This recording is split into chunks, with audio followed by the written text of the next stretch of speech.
ছাত্রলীগ যুবলীগের দত্ত দানবদের সামনে দাঁড়িয়েছিলাম। 1 বছরে যখন আমরা সেই হিসাব মিলাতে যাই, আমরা দেখি আমাদের প্রাপ্তির চেয়ে অপ্রাপ্তির সারি দীর্ঘ।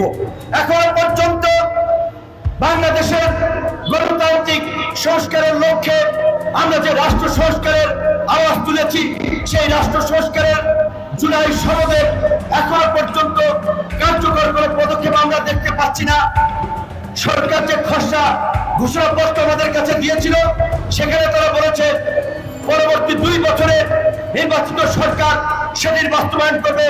আমরা পরিষ্কারভাবে বলতে চাই, শুধুমাত্র নির্বাচনের জন্য এই আন্দোলন হয় নাই, কাউকে ক্ষমতায় বসানোর জন্য, কাউকে এমপি মন্ত্রী বানানোর জন্য এই আন্দোলন এবং সাধারণ ছাত্র জনতা জীবন দেয় নাই।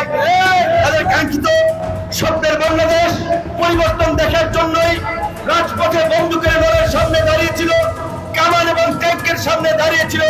সেই ছাত্র জনতার আকাঙ্ক্ষার পরিবর্তন রাষ্ট্র সংস্কার নির্বাচনের আগেই করতে হবে।